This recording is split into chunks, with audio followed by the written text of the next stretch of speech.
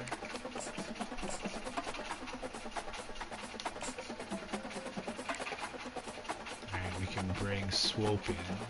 We can pitch him on championship contender.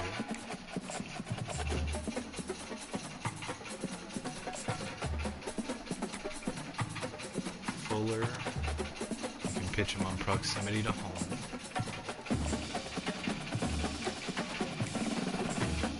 Veldor, I don't have a good one with him. The best one is Coach Prestige, so we'll go with that. Esponda, can pitch on championship contender.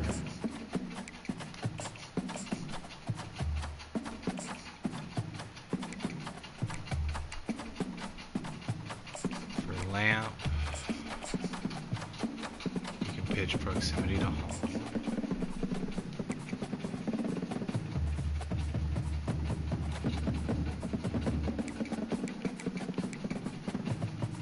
For Matungalu, you can pitch championship contender.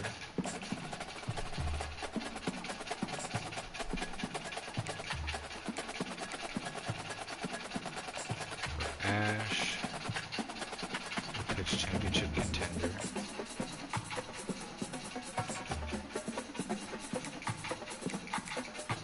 For Holyfield, championship contender.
We'll advance a week and see where we sit.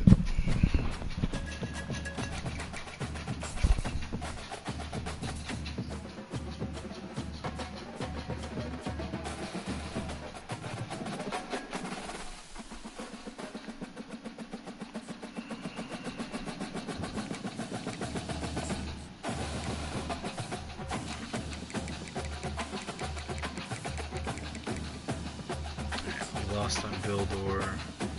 Lost on Esponda. Got locked out on Kelly.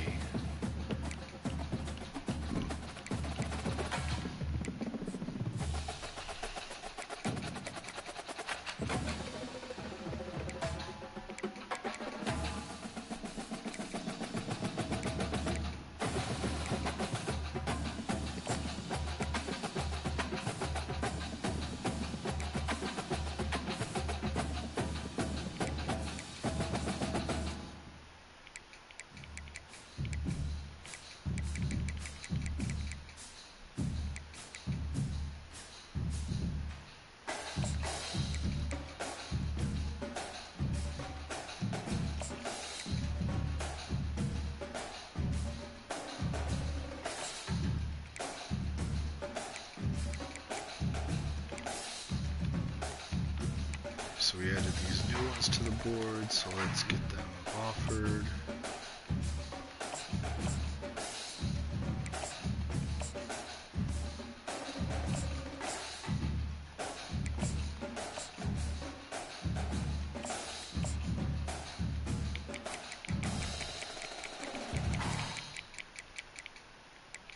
let's see. So we can schedule McIntyre for a visit. Pitch plane style. We can bring in Hillman and pitch plane style.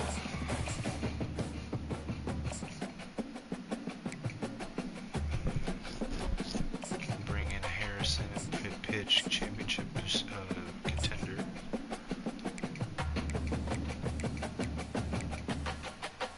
Goldwire, we can pitch plane style.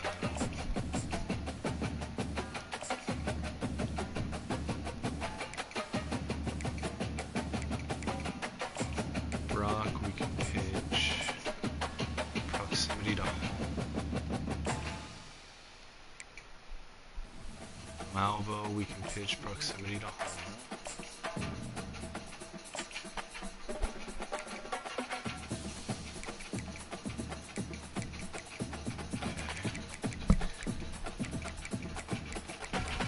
Let's look.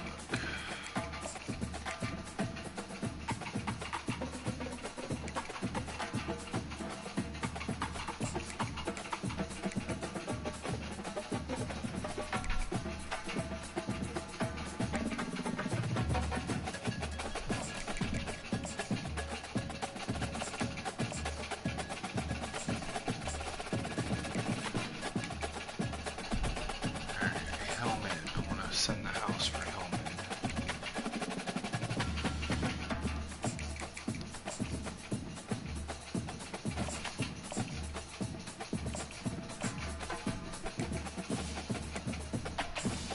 Do the same for Harrison.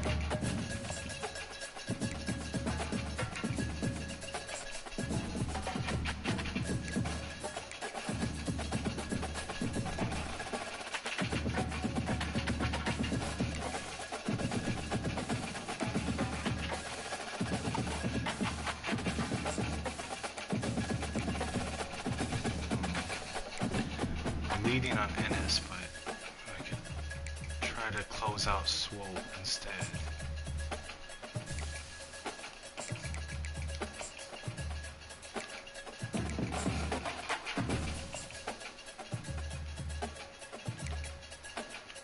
But I don't want to put nothing on Ennis, so find something to take off somewhere. So we're probably gonna lose on Fuller, so I'm just gonna pull out of Fuller. Put those 15 hours on Ennis.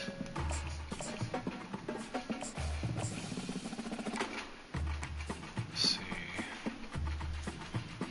Without more to put on Yarbrough, I think we lose on him.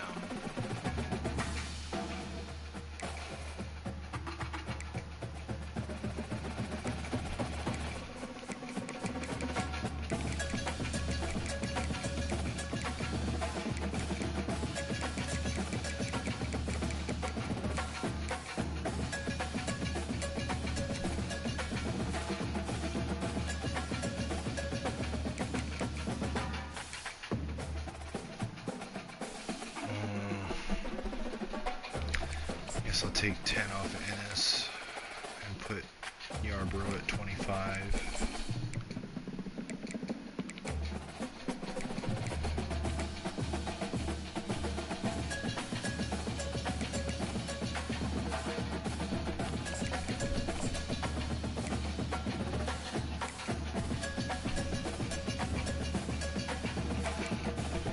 Alright, let's see.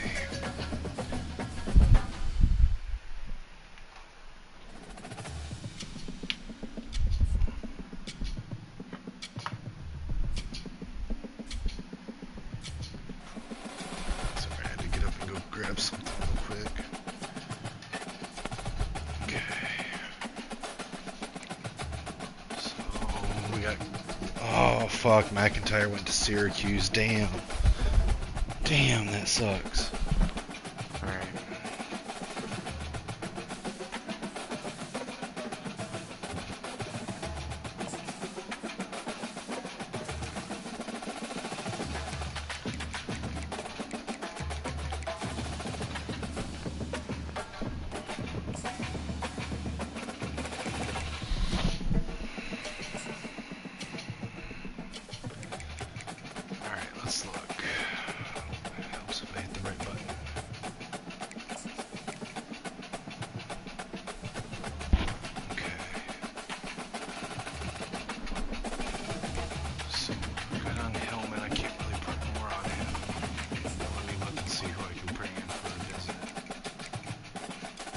usable.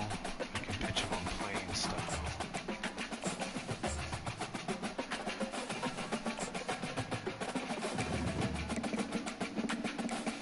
Thomas, I can pitch on championship contender.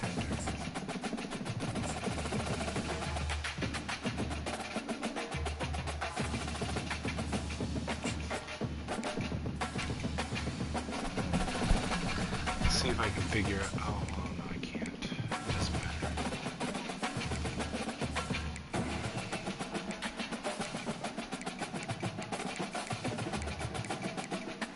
Turquoise Jr., I don't have anything uncovered yet. So let's look at who we're in a battle for. Okay, there's nothing more I can add there, nothing more I can add there. Don't need to add there. Nothing more I can add there. We get a breakthrough inducible. Let's see how that goes. Goldwire, don't need to. Did UAB pull their scholarship? Huh. Okay. Can add more here.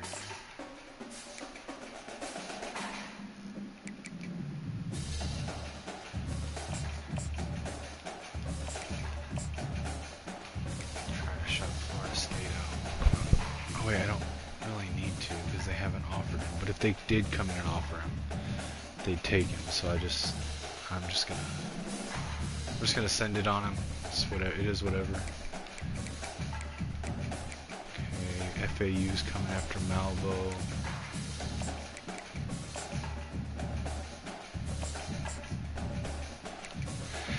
So I'm not hard selling because most of these I only have one good pitch for them, and I usually only like to hard sell if I have two good pitches.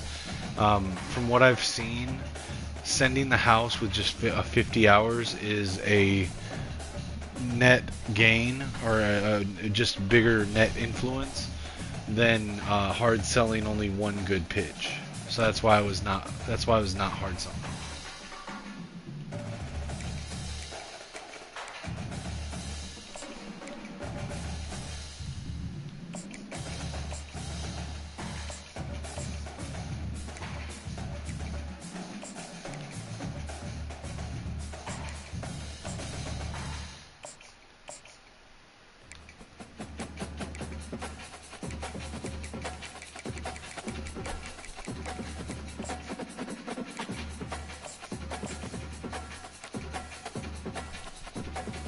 I'll go look at them again real quick, but so okay, I guess I could. Okay, you're right. I could hard sell here.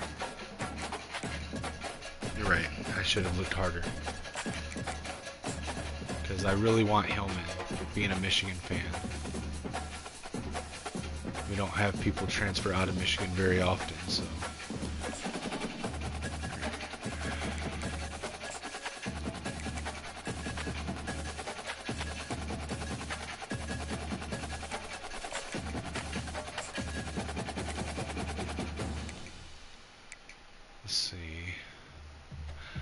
Here I could do a hard sell here because I've got two, and the third one's not bad. It's just not great.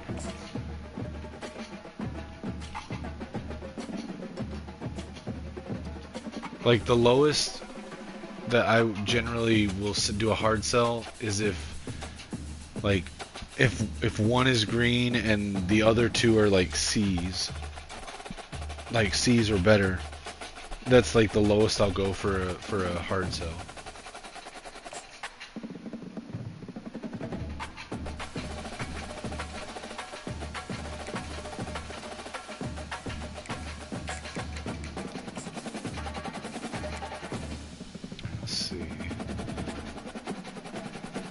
See, on this one it's a D plus, a D plus, and a B. I'd rather just send the hours, but thankfully it's not needed with this guy very much. This guy's got a B plus, a C plus, and a D plus, so I'd rather just send the house on him. For Duzable, we got a D plus, and at best 2 D pluses and a B. Potentially 3 D pluses. So I'm going to stay away from that. Oh, I hit the wrong button.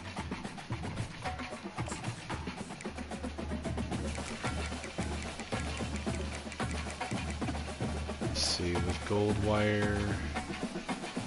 Okay, I could sell him, but I don't have that many hours invested in him because no one's battling me for him.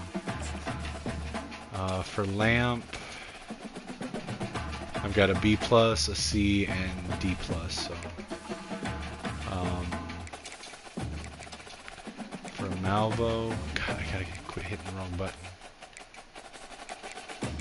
For Malvo, got a B, a D plus, and a C. So yeah, I'd just rather send the house on him. Don't have them all uncovered with this one. Same here. Yeah. But you were right on a few of them. Thank you. I may not have went back and double checked that if you hadn't said something.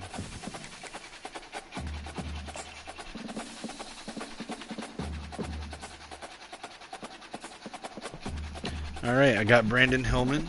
Cool. I got Christian Harrison. Morgan Swope. Tyreek Lamp. I thought we might be out on him at the start of the transfer portal period.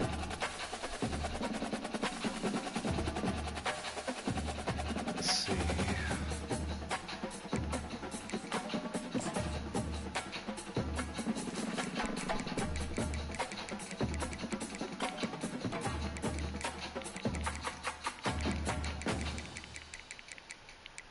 Okay, so got a deal breaker now because of our recent signings from Megwa and Allen, so we can wait. What did I do that?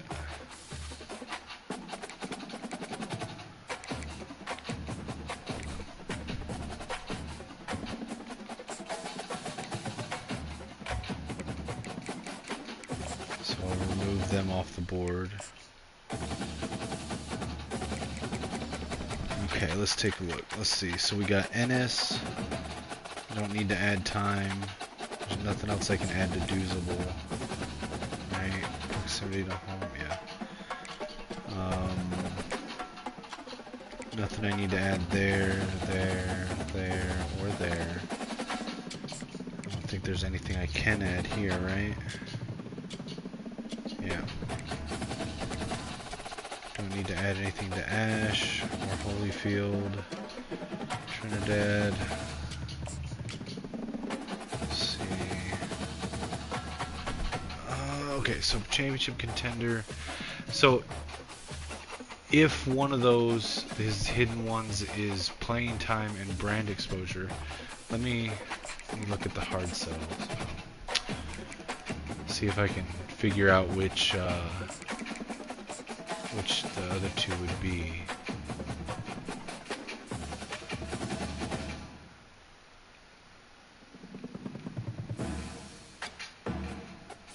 Brand exposure and playing time. Okay, so you know what? I will hard sell that. I will do a schedule visit for playing time. And swap this out.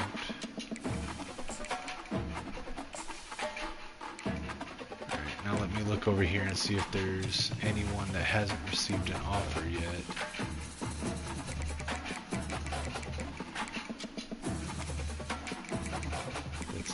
In my team.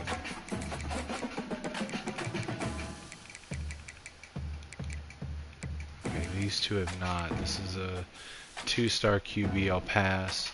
But this is a 3-star center and he hasn't gotten one, so I'll add him to offer him one. Alright, that's all there. Let me look at the regular high school prospects, see if there's any. Let's see, at least 3 stars.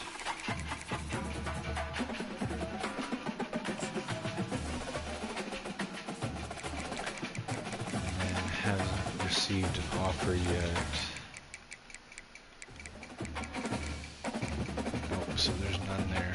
Okay. So we'll just recruit what we got here then.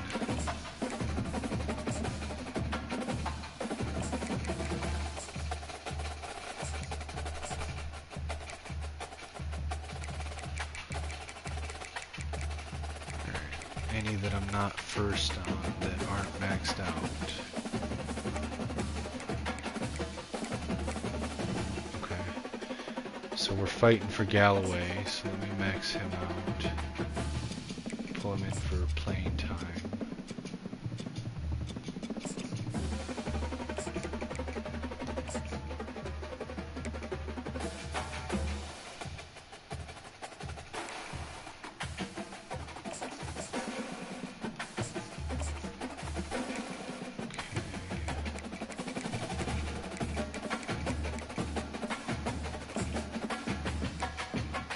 They finally offered him a scholarship again. So I'm already... No, I'm not hard selling him. I need to though. There's 2 A's there.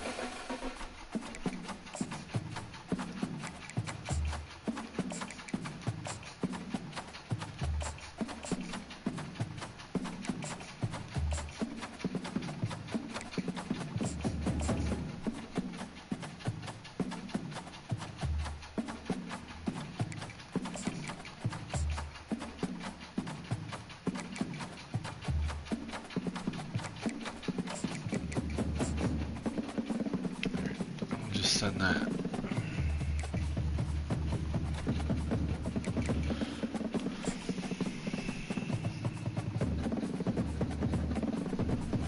Alright, we got Goldwire, Malvo, Brock, Holyfield, Galloway, Trinidad, Larkins. Who'd we lose on? We lost to on Dennis Jacquez Jr. Okay. I can live with that.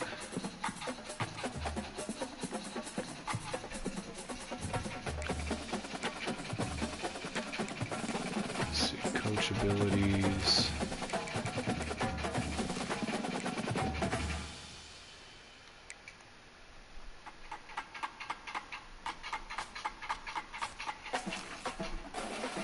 My prestige is C+ now.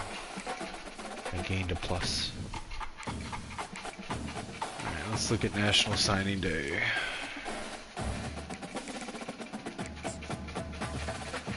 So for a school that started as a 1-star school,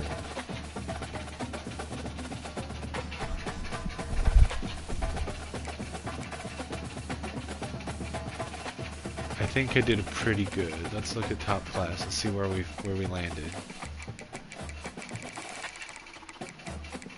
33rd class overall as a 1-star school, 1.5-star school. We got 4 4-stars, 26 3-stars. I would say that that's pretty good.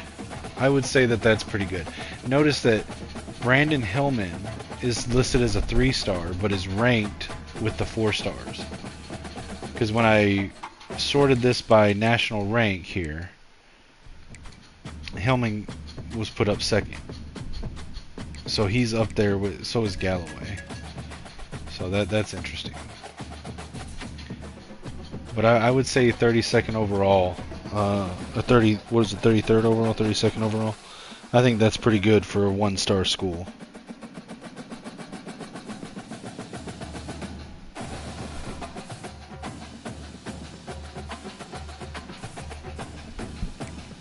Let's look at position changes. Now, there's still a bug with position changes that if you do too many of them without backing out and letting the game sort of reset, that it will crash the game. So I usually just go by a couple positions at a time and then come back. So, all right, so I've got all these. Let me look at my roster real quick. So at quarterback, we got Vasco coming back as a junior. He's going to be awesome.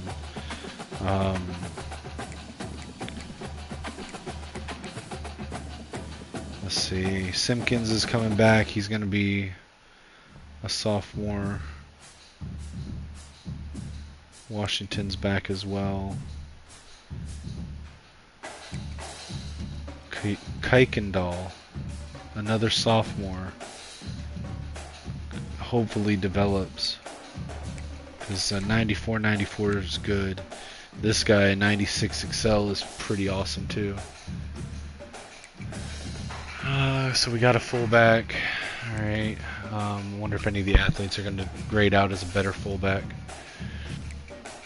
Let's see. So those two receivers we got are already two of our top receivers. I'm not going to be able to redshirt them.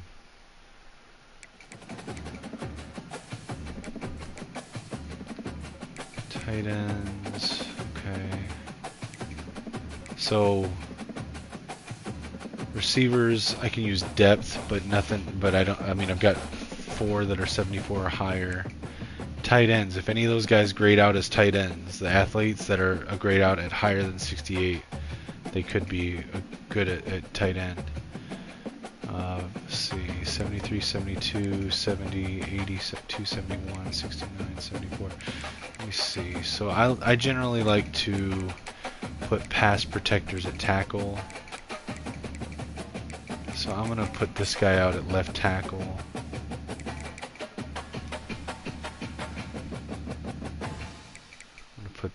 This guy out at tackle as well. Oh, he becomes agile as out there. Alright, I'll leave him at center then.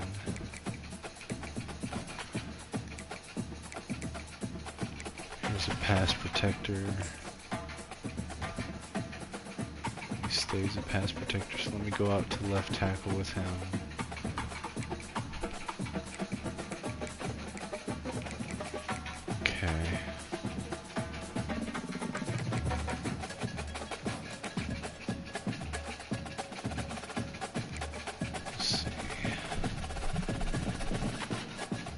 He's a pass protector on the right side, so... Oh wait, that's the wrong guy.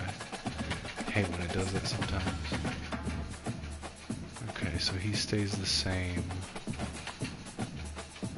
So we'll move him to right guard.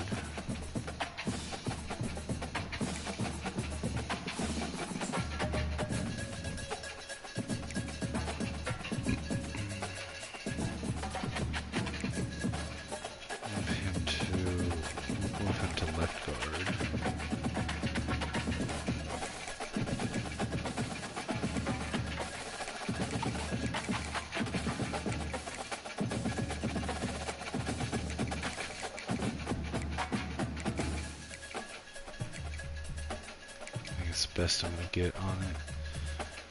Alright, left ends are power rushers. Pretty much all of my ends are power rushers except for the one guy.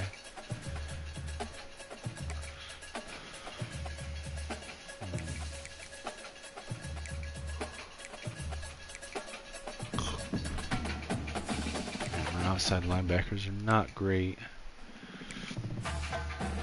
Not much to do there with that though. Corners are not great without McDoom.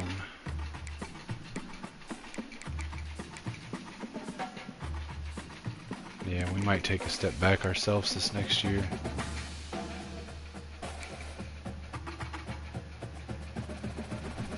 Let's see, where's Hillman best at?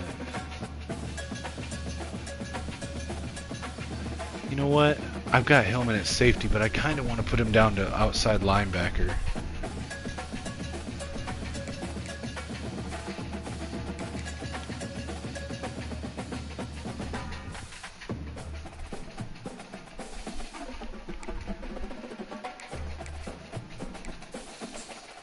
I'm going to put Pinkney down at free safety.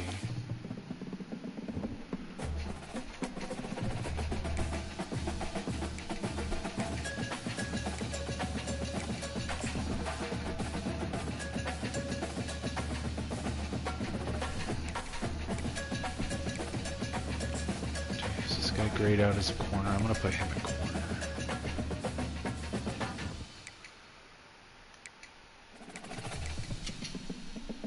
Alright, I've got got 3 kickers. But this guy, I'm going to keep this guy. I'm going to tell this guy to transfer. I'm going to redshirt him. I'm going to redshirt my freshman even though he's better than West just to get an extra year of development with him. Okay, so let me look and see what I've got with the athletes now.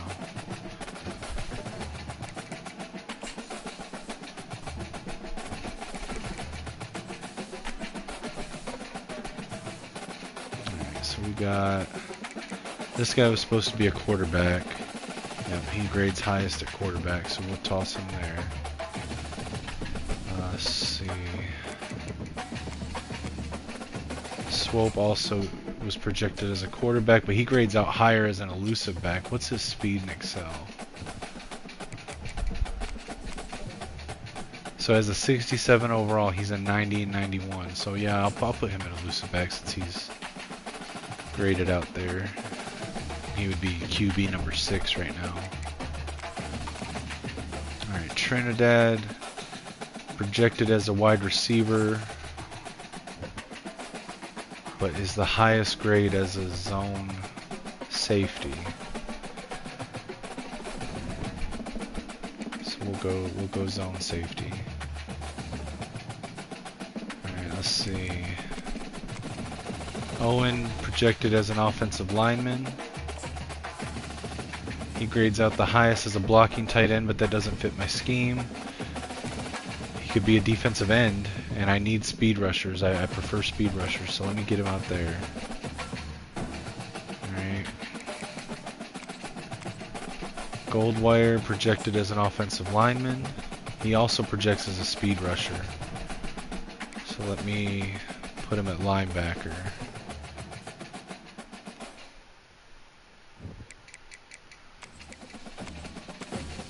Freeman projected as a running back. Grades out the highest as a fullback or a tight end vertical threat. He's 5'10" though. I don't like having under 6'2" tight ends. So unless we're hurting really bad for one, I'm gonna put him at fullback. And I'll redshirt that other guy. And then Monk. Oh, he's even better at fullback. So I'm gonna put Monk at fullback, and I'll go change Freeman. Let's see. So yeah, I guess I'll put him at run. No, he's 5'10" though for tight end. That's really, really short for a tight end.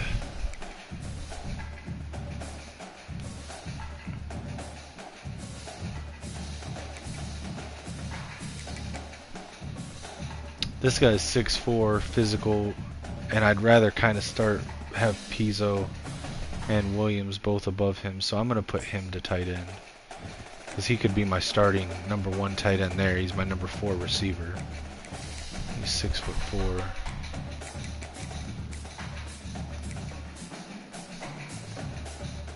Yeah, he immediately became my top tight end. So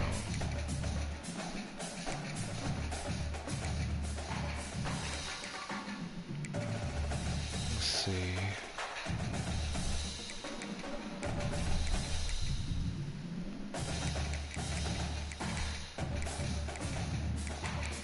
Just check this guy.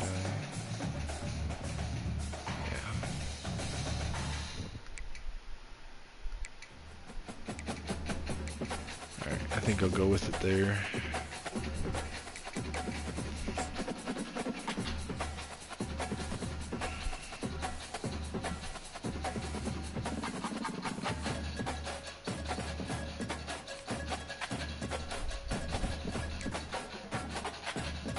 And let's see how if any of these guys got noticeably better. So Vasco went up to an 80. Okay, he got better on change of direction, throw on the run, throw under pressure, that's good, break sack, ball carrier vision, juke move, spin move. Okay. My team overall went up to an 81, that's pretty good. See, why did this guy go higher? I don't know. He went higher than Simpkins. I'm still going to start Simpkins over him, though. Might even put... Oh, no. I won't put Kuykendall there. I'll put Kuykendall third string, maybe. Yeah. That's what I'm looking at here, yeah. Let's see. So Williams got better overall. Tight ends, a few of them got better. Boyle and Johnson both got noticeably better, so did Talton.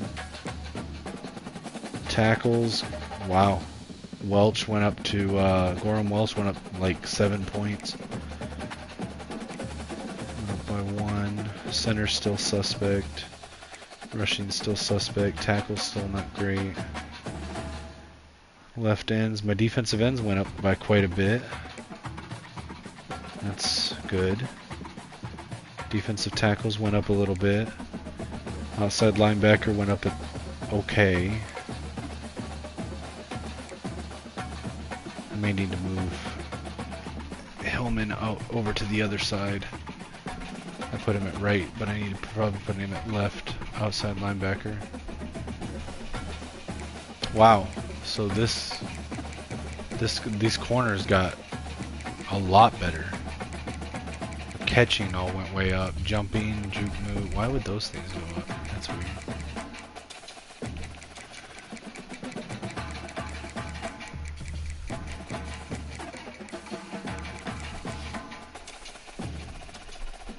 Okay. Safeties went up a little bit, yeah. That's good. Kicker, punter went. Okay, cool.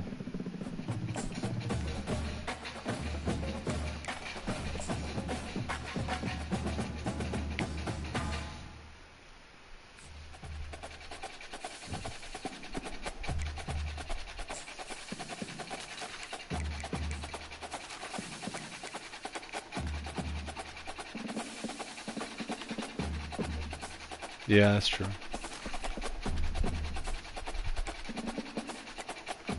So this is how we grade out right now.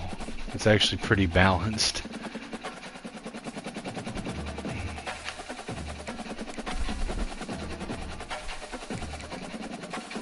So I could unlock Tactician or Motivator.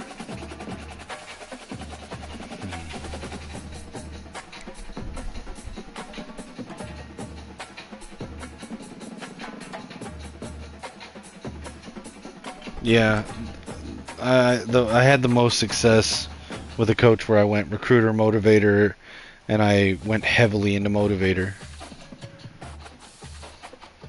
So I think that's what I'm going to do this time too.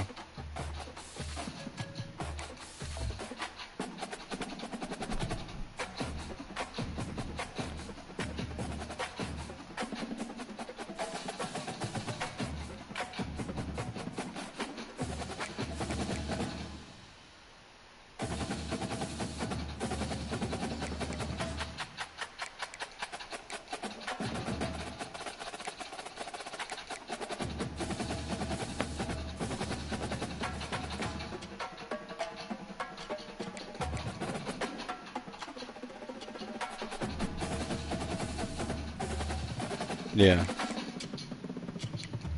Yeah, I get to number 4 with the QB really quick because being able to stay hot in close games in the fourth quarter, starting hot, is really good. But I generally go to the third tier after that on each of them. I'm just trying to decide who to go up on to the third tier next. Guessing I should go offensive line just for the fact that it's sheer quantity.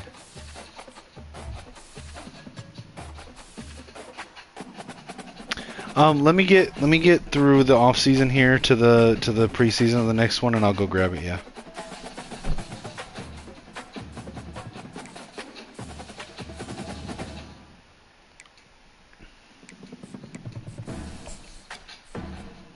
All right. So I need to let 9 guys go. Okay. Let's see.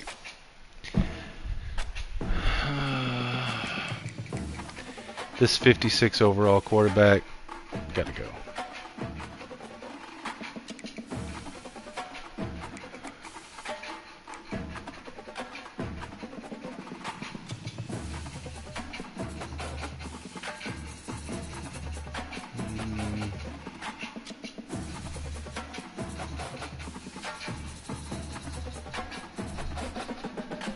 Oh, I gotcha. I think I can only do that when I start the save, so it would have to be like one that I start at a later time. Let's see. But I mean, I'm not opposed to doing it.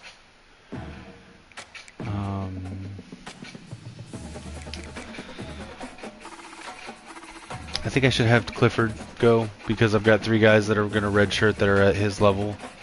4 guys that are better, 3 of which are probably staying for 1 more year. So I'm going to let Clifford go.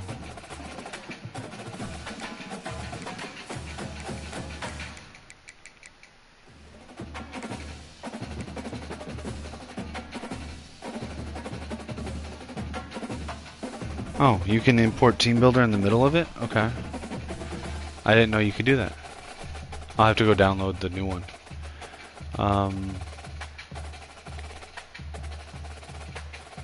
Yeah, I'm not going to cut there just in case.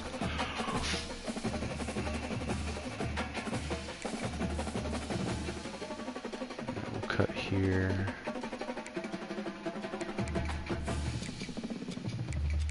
Cut here.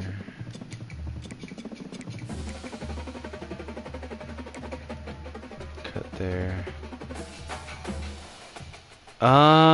No.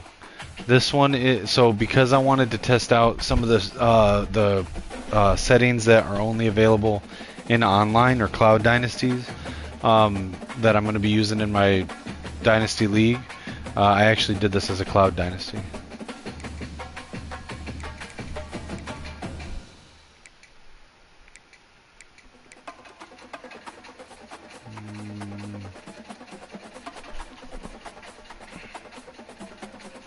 Come back to him if I need to.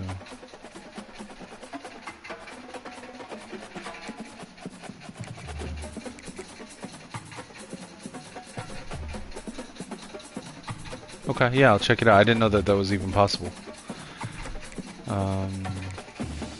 Yeah, okay, I'm gonna have to move Hellman over to the left side.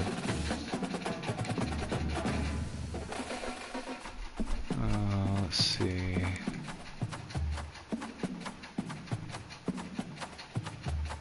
Wait, did he have a deal breaker now? Like, he just signed with me. Why would his deal breaker change? Is it because I moved him to linebacker? Well, fuck. Whatever. Let's see. So my starting corners are right here. Backups here. I can get rid of Jackson.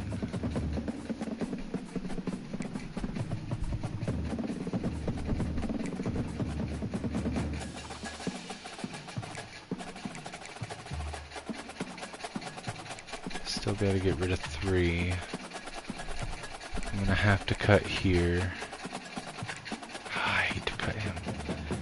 He's 79. Oh, wait, I gotta cut this guy.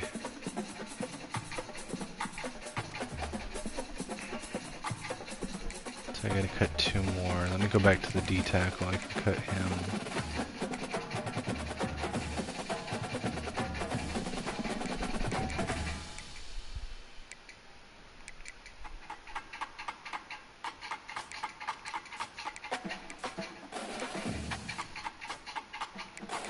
Yeah, I'll cut this guy.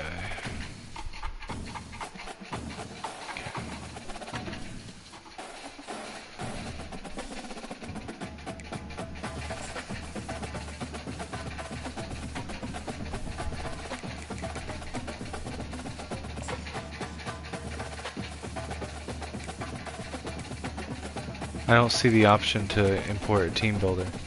So normally there's a thing down at the bottom. I think it would be like triangle, I think, to add a team builder team. I think. Let me double check. So like, yeah, let me go grab your new team. Let me delete the one I got and then go grab your new one.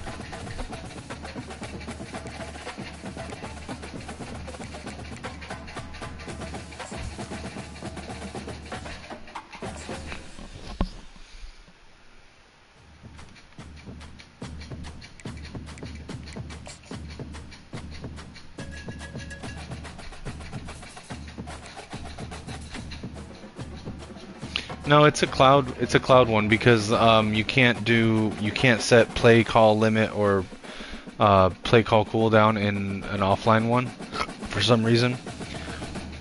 So it's a cloud one.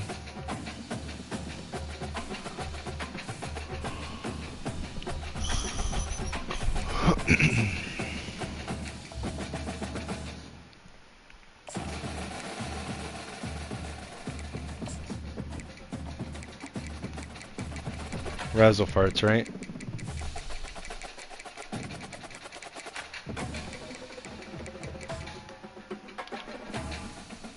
There we go.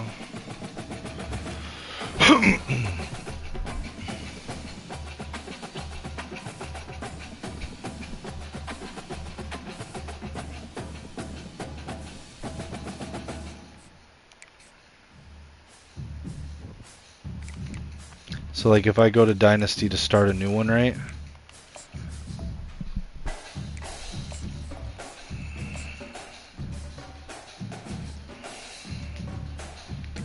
And see, here it is. There's an option right here for import team builder. And then I have to pick which team to replace here.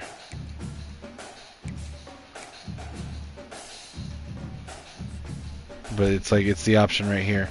There's no option when you look in the see, I thought maybe it was down at the bottom, but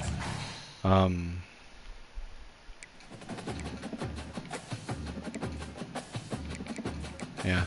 So it has to be done at the start.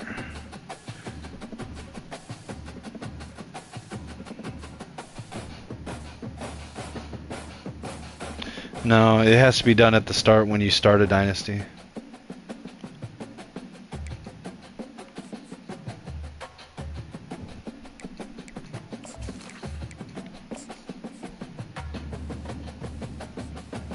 But yeah, I mean, I'll do it at some point, bro.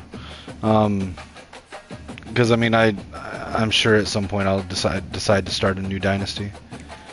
I may not stream every episode of it, but I might start like an offline one with your team, and I'll stream like the first time I play with it to give you a review on it.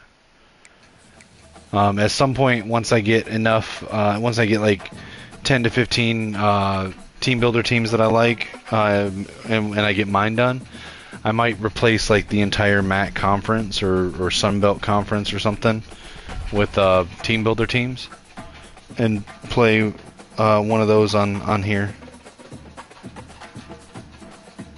Yeah. Oh. Well, that's weird. Well, no, but I'm saying like it'll be online, but I just won't stream it like every episode like I do with this, because I want to keep one streaming series at a time. But at some point I might do a series, maybe after I finish with this one and I get my team builder one up, where I replace like an entire conference with like, I don't know, maybe the American Conference or Sunbelt or I don't know, but Conference USA maybe, I don't know, but with team builder teams, including my own, which will be the Kinetic Valley Havoc or Kinetic State Havoc. I haven't figured out, because so Kinetic is my username on literally everything, Kinetic 615, and I'm either gonna go with Kinetic State, Kinetic Valley, or Kinetic Valley State as the name of the college, and then Havoc with HAVOK has been my team name in pretty much everything I've ever done. So I'm gonna do a team there. I'm having trouble finding a logo. I mean, I've got a logo, but I don't know if it actually works. Yeah, I could make the Pac-12 relevant again. Yeah, I could do that. But yeah, so once I get my team together, and it's kind of cool what I'm doing with it. I'm the Discord server of that my friend and I run our Dynasty leagues on. I'm letting the users that are in there tell me their name, height, weight, and pick an open position on the team, and I'm gonna create them as my players to start the series off with. once I make the team builder. So like I'm letting them, you know, I posted the list of positions, and it's like, hey, comment what position you want, your player's height, weight, looks, whatever, first name, last name, and I'm gonna make them my team.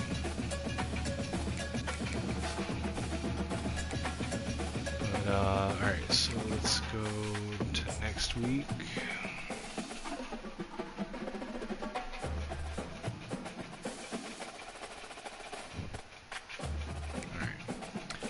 So I'm probably going to stop the stream here. I'm going to go do my red shirts real quick.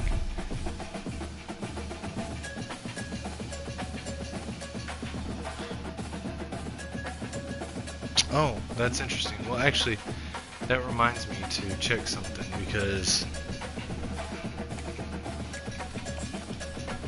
I don't think we can even change names. Or no, we can change names, but I don't know. Let me look real quick. So first I'm going to look at Vasco, since he's a real player, I think.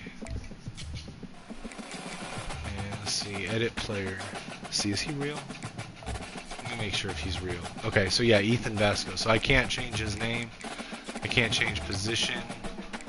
I can't change jersey, anything. Apparently I can edit his gear. I can't even change QB throwing style. But if I go to, let me try Innes, who is a drafted, or not drafted, but recruited player. He is not a real player.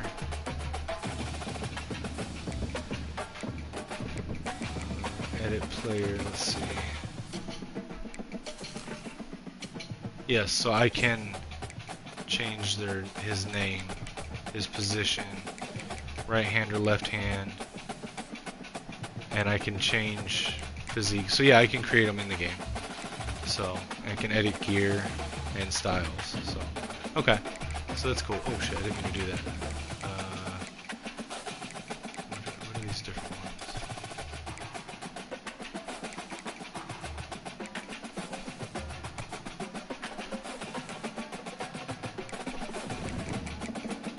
I'm just gonna go with that one.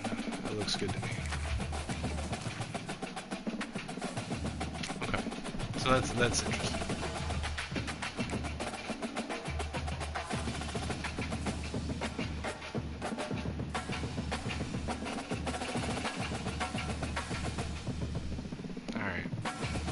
So yeah, I'm gonna do my red shirts, and I'm gonna end the stream here, because I am getting a little hungry. I guess I'll go make some breakfast or something.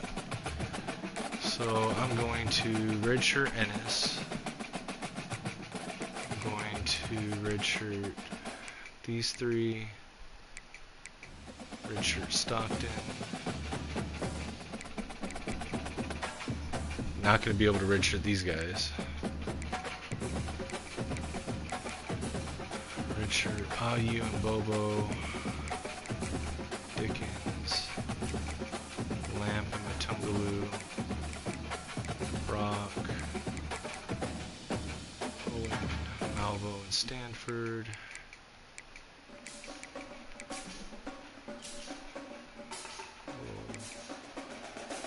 Redshirt Goldwire, Usable and Ash, Liggins, Trinidad and Holyfield, and Fowler and Fontenot. And then I need to change. So it probably won't let me change Hellman's position now.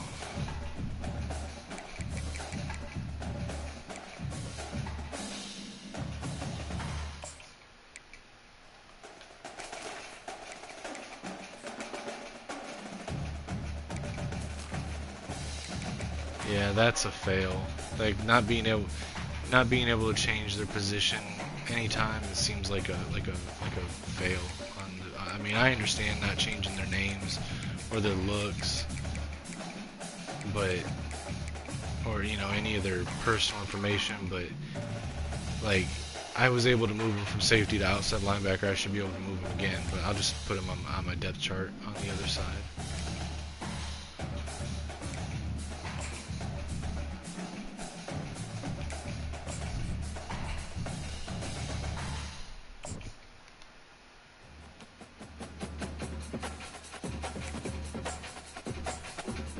boy Simpkins starting.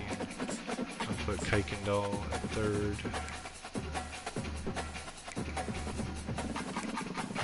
We'll not be having Simpkins here. We'll put Washington in there. Wide receivers. Yeah, I like that. I think I'll put Pizzo at the slot. Or no, on slot receiver I will, but I'll keep Beavers third string. Tight end looks okay.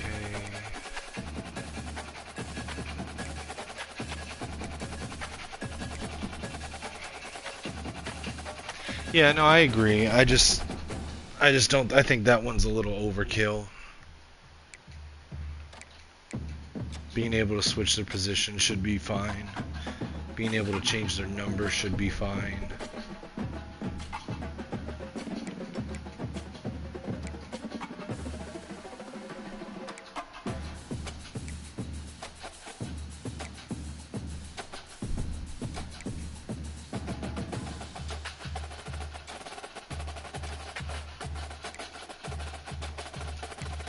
Okay, yeah, so Hillman's starting.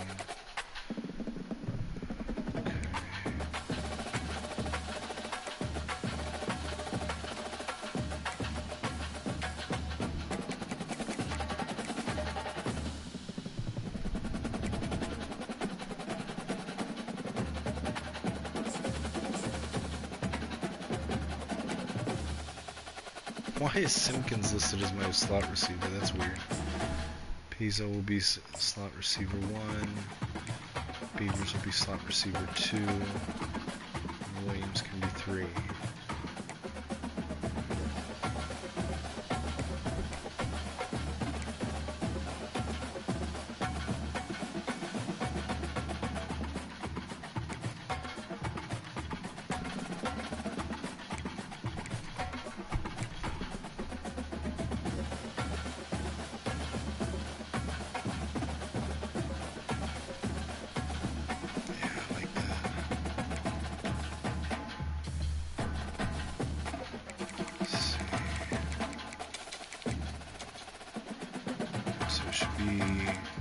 Cody should be my slot, and this guy needs to be here.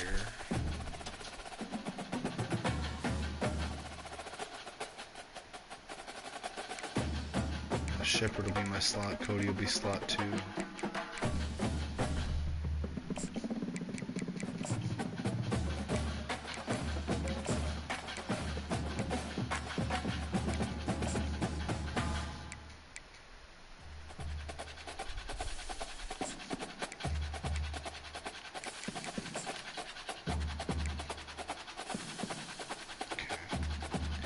Alright, I'm gonna end the stream here. I will talk to you probably sometime later today or tonight, bro.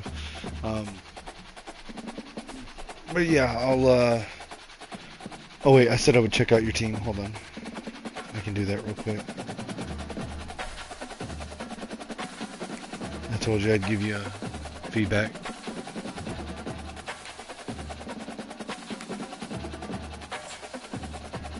I'm just gonna do like 3-minute quarters because I'm kind of hungry. Let's see.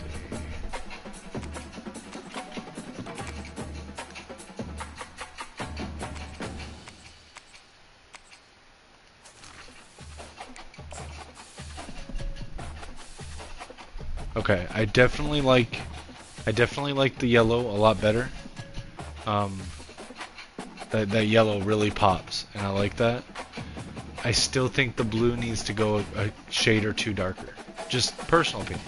There's nothing wrong with this, but I would go a shade or two darker on the jersey.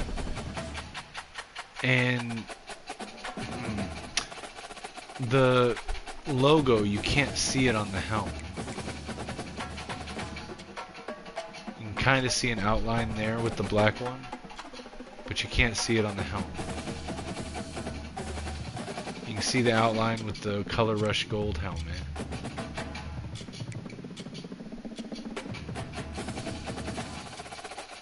But you can barely see the logo there.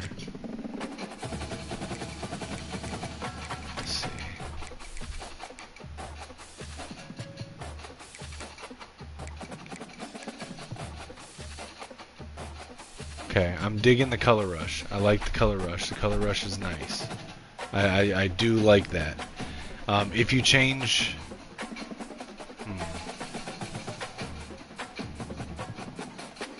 Yeah, I'm not sure. Maybe it's... I don't know. Well, I guess it wouldn't be my TV because it's going to come across on YouTube differently than what's on my TV. I do like the color rush, though. I actually like that a lot. And that gives me pause because with this scheme right here, the blue is perfect. But with this scheme, the blue is too bright, in my opinion. But the blue really pops with the white and the yellow. So, hold on, what's the eclipse? Okay, I think this is off a little bit. I get the black on black numbers with the white, but with the white trim and the black on black numbers is kind of weird, because everywhere else the trim is white and blue. It just makes the numbers unreadable. What if you did your Gold Rush uniforms as your primary uniform, your primary home, and then did a because this blue that you currently have 100% fits this yellow, and it fits your away uniform very well. I'm not sure about the helm. I'm not sure about the helm on the away. The helm still seems off a little bit. Maybe do like a white helm, or I don't know, or a lighter blue helm that matches the blue on the jerseys. But not the helm notwithstanding, the blue on this jersey that you have, the default blue, fits this uniform and this uniform very, very well. So what if you made your Gold Rush uniform your default home uniform, and then you make your Eclipse uniform a dark blue? So you make your Eclipse uniform just like this, but with a darker blue and with a different logo.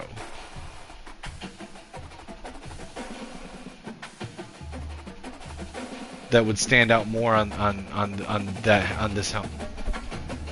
Like you make this the Eclipse uniform, darken the blue, choose a different logo, and then have these be your normal ones. Maybe change up the helmet a little bit here, but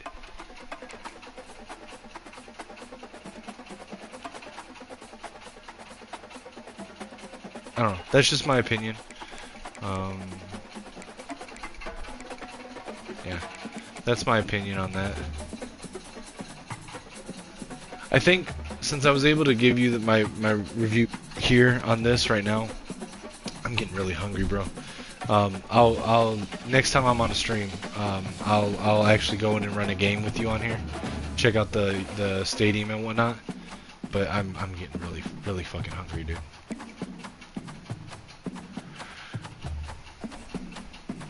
See, I like the logo right there, because like I said, it was taken from their Madden stuff. It's the Aviators logo. I like it. I just can't see it on the Chrome helms.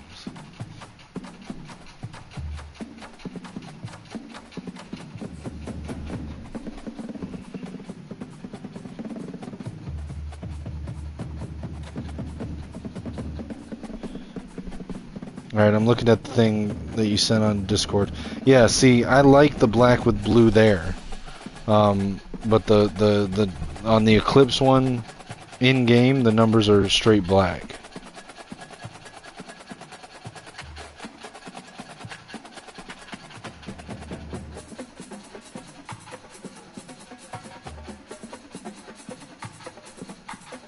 But yeah, I mean that's my opinion with where it's at right now. I will give a further review of the changes to your stadium and whatnot on my next stream.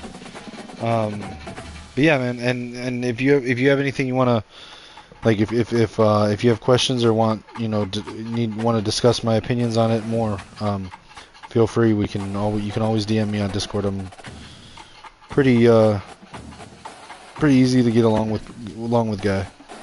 So, but I'm gonna I'm gonna hop off here.